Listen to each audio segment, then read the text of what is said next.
Доброго дня, шановні. Good afternoon, dear ladies and gentlemen. UCMC continues its work. Greetings to those who watch us online. We continue our online briefing. This is a briefing of Eugen Cholii, president of the non-governmental organization Ukraine 2050 and the president of UWC. Welcome. The title of this press conference, Russia does not belong at any G-summit. I welcome everyone to this press conference of the non-governmental organization Ukraine 2050 in order to state that Russia does not belong at any G-summit. My name is Eugen Cholii, and I am the president of the non-governmental organization Ukraine 2050. The non-governmental organization Ukraine 2050 is a non-profit organization established to help implement within one generation by 2050 strategies for the sustainable development of Ukraine as a fully independent, territorially integral, democratic, reformed, and economically competitive European state. Recent reports on the possibility of expanding the G7 once again to include the Russian Federation have sent shock waves through the global Ukrainian community. Such an unimaginable move in the reality of today's geopolitical climate would make an absolute mockery of the G7 Hague Declaration adopted on the 24th of March 2014 by G7 leaders and EU presidents in support of Ukraine's sovereignty, territorial integrity, and independence. The G7 Hague Declaration states unequivocally that the leaders of Canada, France, Germany, Italy, Japan, the United Kingdom, and the United States, the President of the European Council and the President of the European Commission, met in The Hague to first reaffirm their support for Ukraine's sovereignty, territorial integrity, and independence. Second, strongly condemn Russia's illegal attempt to annex Crimea in contravention of international law and specific international obligations. Third, notify that they remain ready to intensify actions, including coordinated sectoral sanctions that will have an increasingly significant impact on the Russian economy if Russia continues to escalate the situation. And fourth, suspend their participation in the G8 format until Russia changes course and the environment comes back to where the G8 is able to have a meaningful discussion. Since the G7 Hague Declaration, Russia has clearly accentuated its utter disdain for international law and the fundamental values shared by all G7 member states and the EU.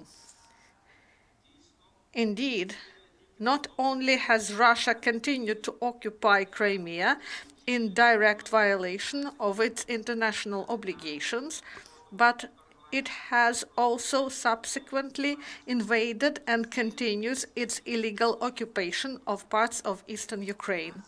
As a result of Russia's incessant military aggression against Ukraine, over 13,000 individuals have been killed and over 30,000 injured in the Donbas, and there are currently over 1.5 million internally displaced persons in Ukraine. This merciless military aggression also led to the shooting down of civilian flight MH17 in July 2014 by Russian forces in eastern Ukraine, horrifying the world and devastating some 300 families in the Netherlands, Malaysia, Australia, Indonesia, the United Kingdom, Germany, Belgium,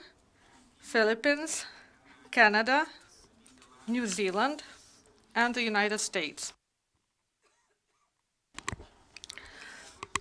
Moreover, human rights organizations report persistent, blatant abuses of the religious, political, linguistic, and cultural rights and freedoms of the Crimean Tatar and Ukrainian populations in Crimea, the inhabitants of the Russian-occupied territories in the Donbas, and the Ukrainian political and military prisoners in Russia. Based on today's global climate of cross-border mobilized protests, civil society is demonstrating very clearly its intolerance of all forms of racism and basic human rights violations. Beyond Ukraine, since the G7 Hague Declaration, Russia has engaged in various forms of hybrid aggression in other parts of the world. Russia has interfered in democratic processes in the West, including the 2016 United States presidential elections and the 2017 French presidential election, plotted the violent overthrow of the elected government in Montenegro, fueled separatism in Catalonia, and financially backed foreign political parties. There have been political assassinations, including a failed attempt to deploy a chemical nerve agent against a Kremlin target in suburban England. Russia has been denounced for cyber attacks against government systems and vital elements of infrastructure across the Western world. Russia is also engaged in massive disinformation campaigns aimed to discredit and weaken the West, including G7 member states and the EU. Incredibly, while the world has come together to combat the COVID-19 pandemic, Russia has continued to breach with impunity its international human rights and ceasefire obligations in Ukraine. Under these circumstances, any talk of expanding the G7 to include the Russian Federation, even if ultimately dismissed, will nevertheless exhibit an appearance of discord in this respect. This will be interpreted as a sign of weakness of the G7 and the EU and embolden Russia to toughen its grip on Crimea and continue its expansionist policies in eastern Ukraine and other parts of the world to the detriment of the G7 member states, the EU, and global security. Therefore, the non-governmental organization Ukraine 2050 sent an open letter to the G7 leaders and EU presidents calling on them to issue a clear declaration confirming, first, their commitment to the implementation of the G7 Hague Declaration, second, their continued support of Ukraine's sovereignty, territorial integrity, and independence.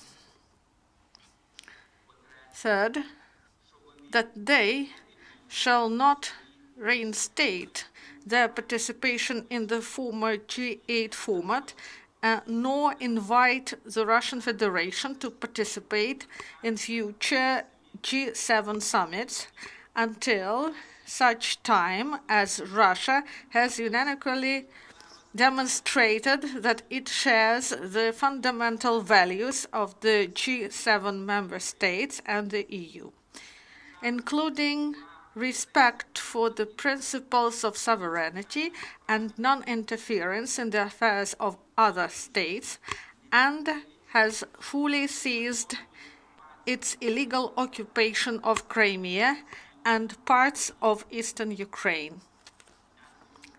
Thank you for your attention.